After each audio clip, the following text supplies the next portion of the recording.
E aí, pessoal, dando continuidade ao nosso curso de modelagem de dados, a gente vai começar a ver um pouco da especificação, da notação de BPMN, que é a técnica que a gente vai usar para a disciplina dos dois cursos, né, de Sistemas de Informação e Licenciatura em Ciência da Computação da UFPB, para executar a primeira parte do projeto da disciplina.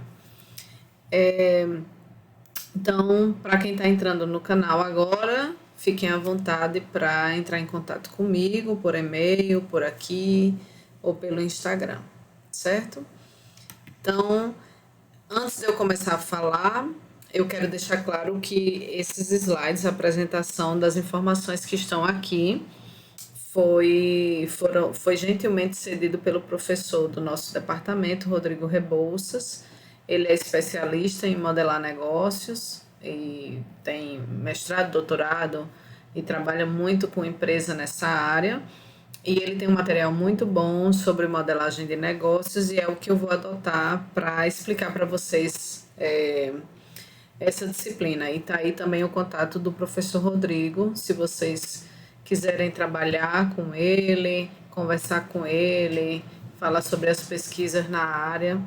Então, tá aí o contato do professor Rodrigo Rebouças, né, que é nosso especialista de modelagem de negócios. Sobre a notação BPMN, a gente tem esses elementos, né? Eu falei dos 4 elementos principais quando eu falei um pouquinho sobre a introdução ao BPMN, mas a gente vai ver um pouco desses elementos que estão aí expostos em mais 2 aulas, né? É relativamente grande a anotação, mas a gente vai começar hoje com os elementos principais, atividades, gateways, é, os eventos e os fluxos, algumas piscinas também, e eu vou dar continuidade aos elementos BPMN na próxima aula. Então, sobre as atividades podem ser comuns ou as atividades podem ser usadas em processos executáveis, como tarefas de script, atividade de manual ou mesmo de tarefa de regra de negócio. Elas são representadas por esse formato retangular com as bordas abauladas e elas podem ter também simbologias, como esses símbolos aqui de mensagens, ou de atividade do usuário, ou de atividade de serviço, quando não é o usuário que interage para executar aquela atividade dentro do processo. Então, essa é a representação das atividades. Existem os fluxos de sequência que estabelecem a ordem que as atividades acontecem. E lembrando que esse fluxo não pode representado por essa seta preta, né, pintadinha, e lembrando que não pode ultrapassar o limite de uma piscina. A gente vai ver a definição da piscina, o que é uma piscina, o que representa uma piscina, mas vocês já guardam essa informação, que não pode ultrapassar o limite da piscina. Eu posso ter também a representação de subprocessos. Ele é representado dentro da caixinha da atividade, parecida, então tá aqui, ó, processar a inscrição, com símbolo de mais. Quando você clica no mais, a depender da ferramenta, mas normalmente é assim, ele se expande para um novo processo. Mas esse novo processo, ele faz parte de um processo ainda maior. Então, ele é considerado um subprocesso. Ele tem as mesmas características de um processo regular, mas ele está aninhado a um processo maior. Então, por exemplo, aqui que seria a representação de um candidato se inscrevendo num processo seletivo qualquer, eu tenho uma nova inscrição e eu vou ter que processar essa inscrição antes de executar o resto das atividades que estão nesse processo que vocês estão vendo na tela. Então, se eu expandir esse subprocesso, né, de processar a inscrição, eu tenho um conjunto maior de atividades, conferir documentação, conferir pagamento, registrar candidato e etc., que precisa ser executado antes de eu retornar lá para as próximas atividades. Então, é como se eu tivesse uma expansão ou uma minimização dos processos maiores. dentro da execução. Se a gente for visualizar o que é um subprocesso, nada mais é do que é como se eu tivesse pego um processo executado em separado e colocasse dentro de outro processo. Então, visualmente ficaria assim, com muito mais informação, mais complexo de compreender, e a gente sabe que quanto menor, mais fácil a gente tem de dominar aquela informação e a correlação dela com outros processos. Então, essa é a denominação de subprocessos que podem existir nos modelos de vocês, certo? Atividades, subprocesso. E fluxos, né? Os fluxos a gente viu também as setinhas. Os eventos. Os eventos, a grosso modo, a gente pode chamar de coisas que acontecem dentro do processo. Eles marcam o início e o fim dos processos, então, quando eles começam, quando eles terminam, e algumas situações de espera dentro do processo, dando esse tempo entre a execução de uma atividade anterior e uma atividade posterior. Eu posso ter, e aí de representação eu tenho o evento de início, com um círculo, um evento intermediário eu tenho 2 anéis, e um evento de fim de processo eu tenho esse círculo mais em negrito, é como se essas linhas intermediárias fossem preenchidas.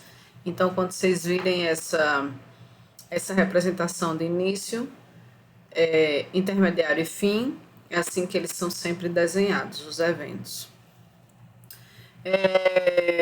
Então, por exemplo, para vocês entenderem um pouco melhor, eu tenho um evento inicial que vai acontecer, aí a setinha preta que indica que vai ter um fluxo, uma ordem em que alguma atividade vai ser realizada, a atividade representada por esse retângulo com as bordas abauladas.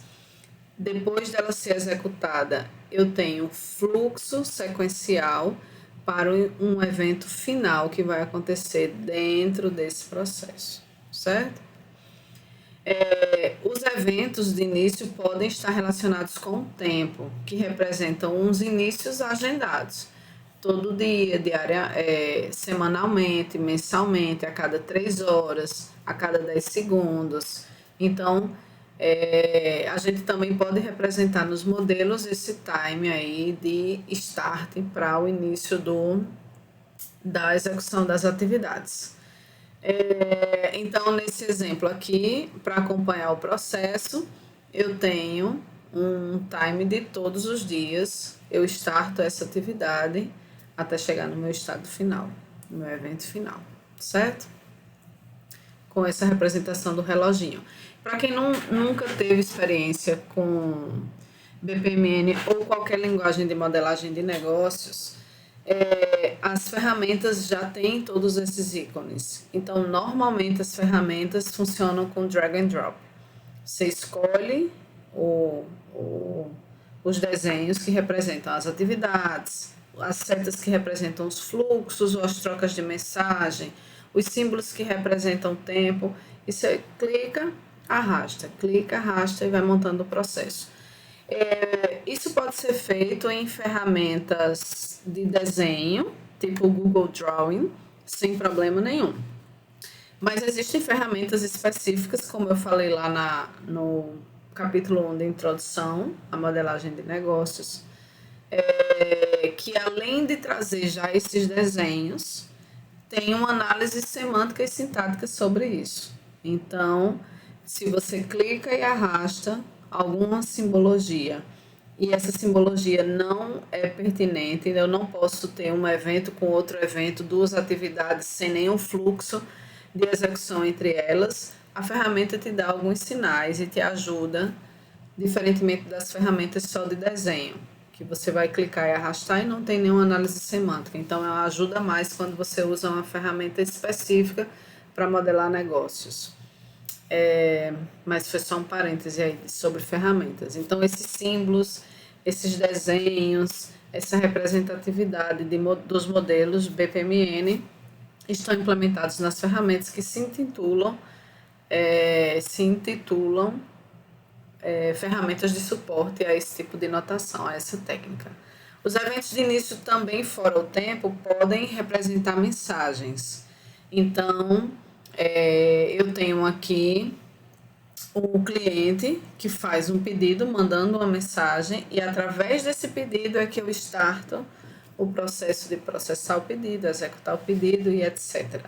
A depender de como o negócio funciona. Então, significa dizer que o processo só inicia depois que existe uma requisição externa para de um agente externo para startar esse processo, certo?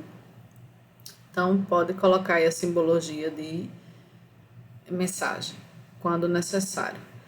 Eu posso ter eventos múltiplos, que não podem ser confundidos com diferentes eventos iniciais.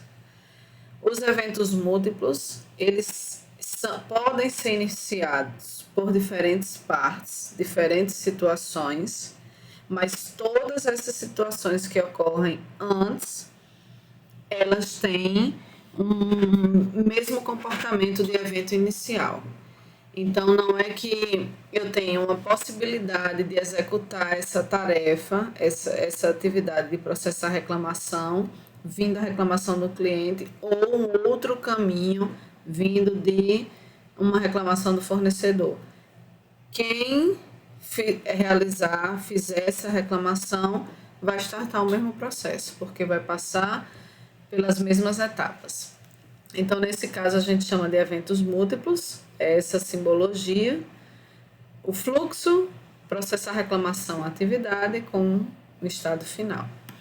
Diferentemente de eventos de início com vários inícios. Então, para realizar essa tarefa, eu tenho dois possíveis caminhos claros. Ou um pedido do cliente, ou diariamente eu vou recolher pedidos na caixa postal. Então, para chegar aqui no processar pedido, eu dou passos distintos. Então, eu dou 2 passos distintos. E no primeiro caso do cliente, eu dou 2 passos distintos. Nesse caso, eu tenho diferentes inícios para executar a atividade de processar pedido, diferentemente desse daqui. Eu tenho um único passo, que é a emissão de uma nova reclamação. Não me interessa quem foi dos múltiplos envolvidos que startou esse processo, certo? Existem os eventos de fim. De maneira geral, eu já disse a vocês que é quando ele está pintadinho, assim, tipo em negrito, indica o fim do processo. Pode representar um resultado do fim através de diferentes sinais. E esses sinais podem ser, por exemplo, de erro ou envio de mensagem depois que o processo é concluído. Então, se não existir erro, ou se não for importante, ou não for relevante, ou não tiver significado, possibilidades de erro para representar o processo de vocês, que vocês estão modelando, basta colocar o circulinho em negrito. Se for relevante, esse símbolo que parece um N em negrito, representa que o processo foi concluído, não tem mais etapas para ser feitas, atividades, mas foi concluído com erro. E esse símbolo de mensagem aí representa a possibilidade de vocês identificarem o fim do processo com o envio de mensagem posterior, certo? São possibilidades de fins de evento. Então, nesse exemplo aí, significa que é uma mensagem enviada para o cliente depois do processo. Então, eu tenho aqui um conjunto de atividades que foram realizadas, envio o pedido com uma mensagem e eu finalizo esse pedido, confirmada o envio. Depois que é finalizado, eu envio essa confirmação para o cliente. Então, é uma forma de representar os estados finais, os eventos finais dos meus processos. Como eu posso finalizar com erro? Eu tenho uma sequência de realizações de eventos e de atividades em que, se o pagamento foi autorizado, a venda foi realizada com sucesso e envia o produto para o cliente. Mas se o pagamento não foi autorizado pelo cartão, por exemplo, ele vai ter um cancelamento que finaliza todo esse processo aqui de venda, tudo isso é finalizado, não tem mais o que fazer, não tem mais atividade, não tem mais evento, não tem mais fluxo, mas ele foi finalizado com um erro. Erro dentro do esperado, porque no processo de venda espera-se que se venda e não que se cancele o produto. Então dá um significado muito maior ao seu negócio quando os processos são mais detalhados, esmiuçados e organizados dessa forma. Sobre os eventos intermediários, eles também podem acontecer não só os de início e de fim, eles possuem essa borda dupla, como eu já falei inicialmente, e também podem ter, assim como os iniciais, essa simbologia de tempo e a simbologia de mensagem, recebimento de mensagem. Eles acontecem após o início do processo e antes do fim, então por isso chamados intermediários. Eles não startam os processos que iniciam as execuções das atividades principais, mas eles também não finalizam o processo. Eles ocorrem, mas ocorrem durante o processo, depois do evento inicial e antes do evento final.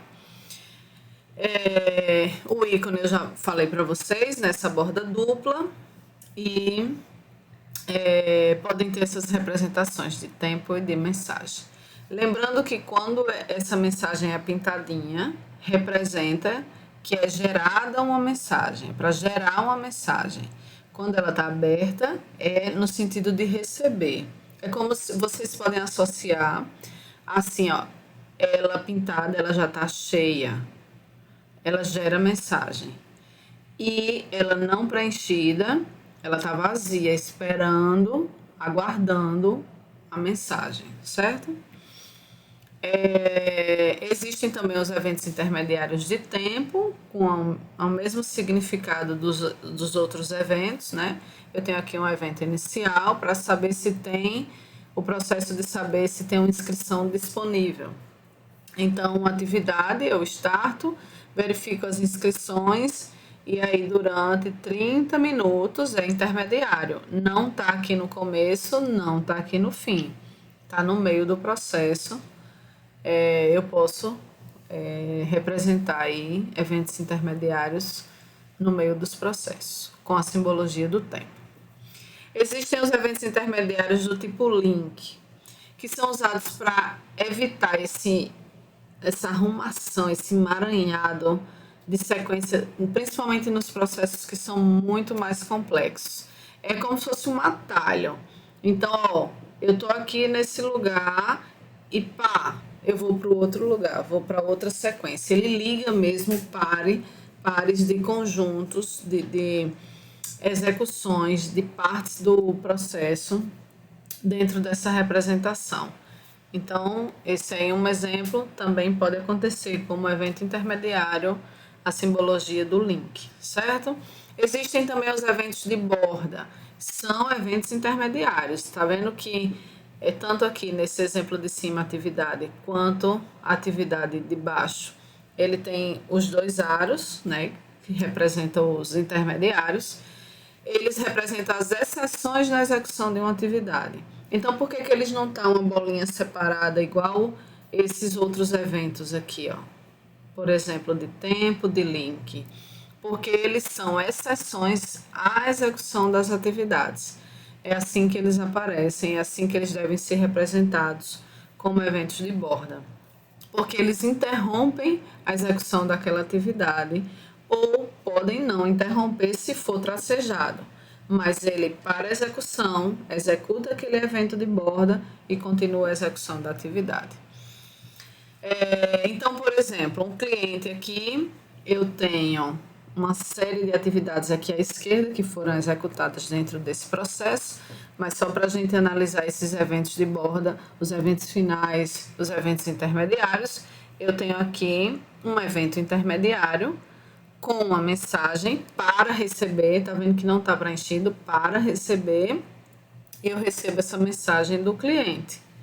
É intermediário porque o processo à esquerda já startou e o processo finaliza à direita, ele está no meio do caminho.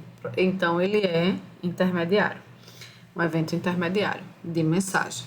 Recebeu a mensagem, o fluxo é realizar essa atividade aqui, processar o pagamento. Mas eu posso interromper, olha aqui, tá tudo pintadinho, no evento de borda, que interrompe o processo, a execução dessa atividade, ou um evento de borda que não interrompe a execução. Então, ao passar os 30 minutos, eu não estou deixando de executar. Passei os 30 minutos, aviso o cliente e posso chegar no evento final.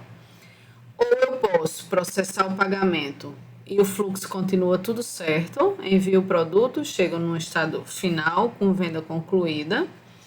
Ou eu posso ter um evento intermediário de borda com erro, porque o pagamento não foi autorizado, então eu tenho que cancelar, chegando no estado final com erro, porque o objetivo desse processo é vender o produto.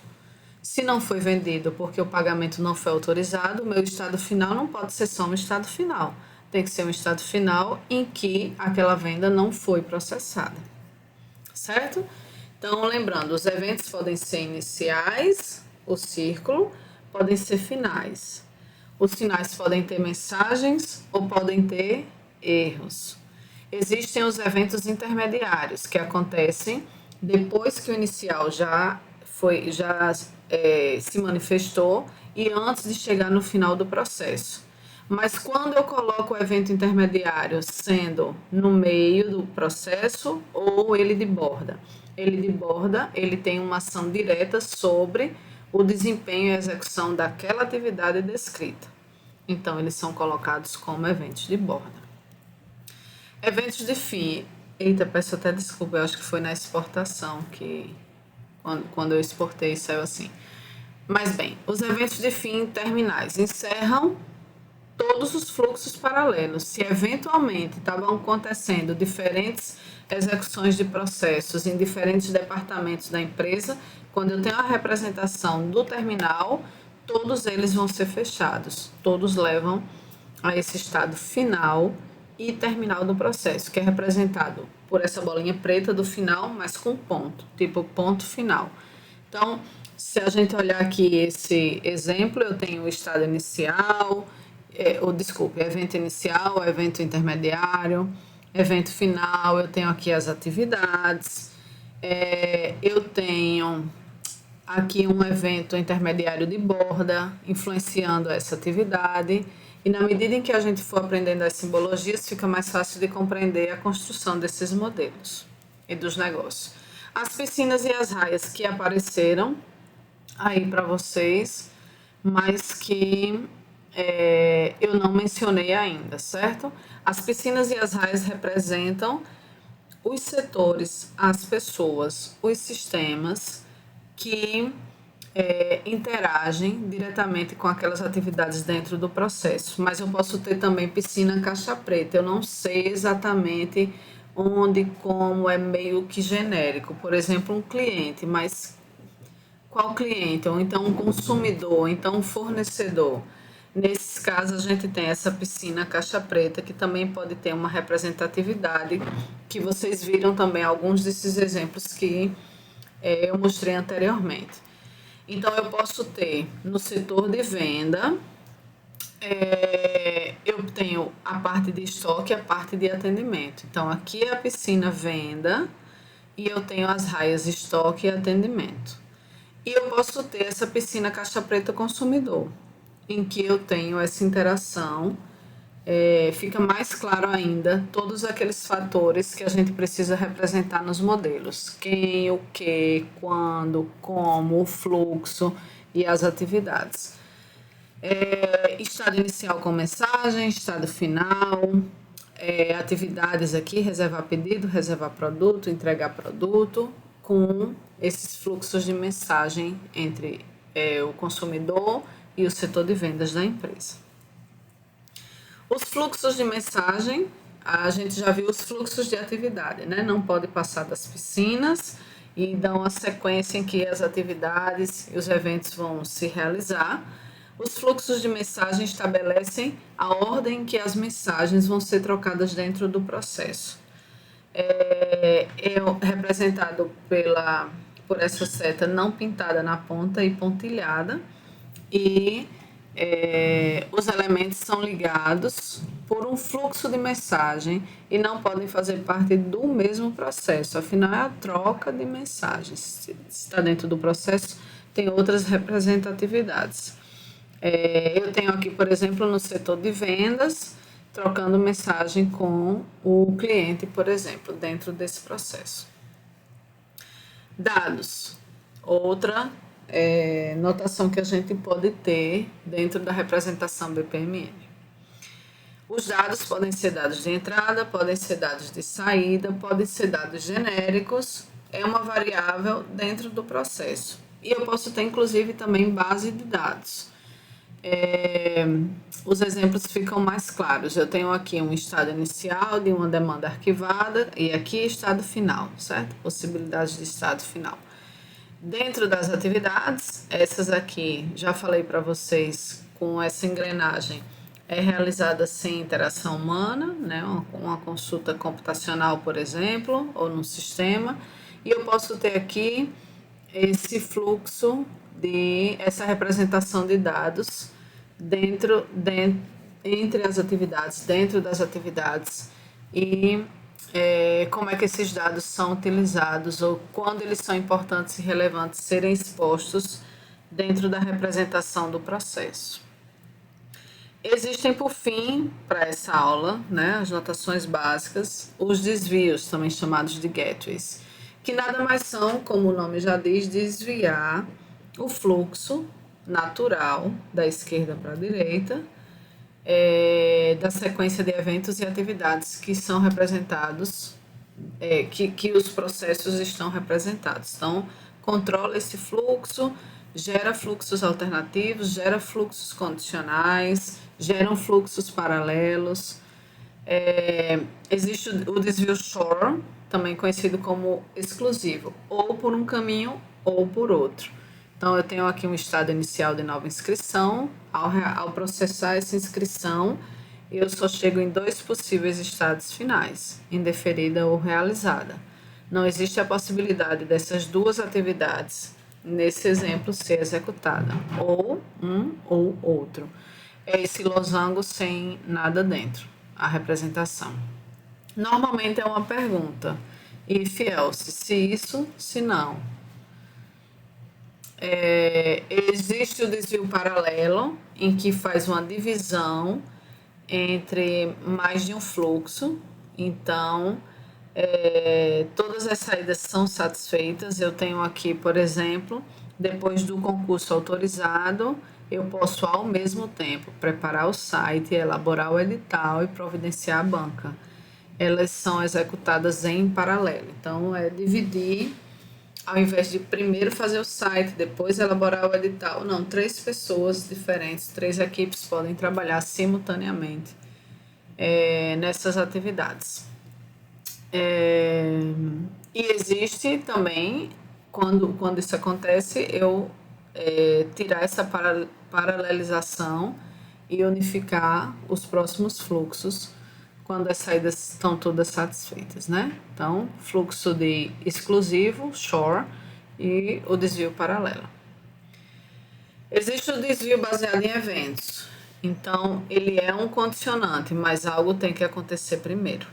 Ele é representado por esse losango preenchido com esse símbolozinho e circulado ainda com 2 círculos ao redor, né? Então, eu tenho aqui uma atividade de divulgar o concurso e eu posso ter uma nova inscrição e eu posso ter prazos para inscrição. Esse evento vai acontecer a depender desse time, do prazo, e esse daqui vai seguir por esse caminho se chegar a demanda de uma nova inscrição.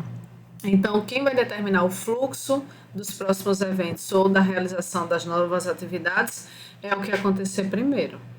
Nesse caso, quando os desvios são baseados em eventos. Então, tá aqui um exemplo só para vocês fixarem um pouco mais. São muitas informações. Mas na medida em que a gente se familiariza com a anotação, fica muito mais fácil. Essas são as atividades. Aqui, uma piscina caixa preta, vendedor qualquer. Eu tenho um evento inicial, um evento final. Tenho eventos intermediários. Por que que esse evento não está aqui coladinho nas atividades? Porque ele não é um evento de borda, ele é um evento está entre o começo e entre o fim do processo, mas ele não está diretamente relacionado a parar ou não a execução daquelas atividades. Aqui os fluxos de mensagem entre os processos e eventualmente outras piscinas. E é isso. Por hora, a gente vai ficar, para não ficar os vídeos muito longos e para vocês fixarem, reobservarem essas informações. A gente vai ficar por aqui nessa segunda unidade. E aí, na terceira aula, a gente vai dar continuidade e aprofundar um pouco mais sobre essa anotação BPMN, na criação dos outros processos e de subprocessos, deixando mais complexos, mas dando esse subsídio para vocês montarem o projeto da disciplina da gente, desse semestre. Agradeço e fico à disposição de vocês.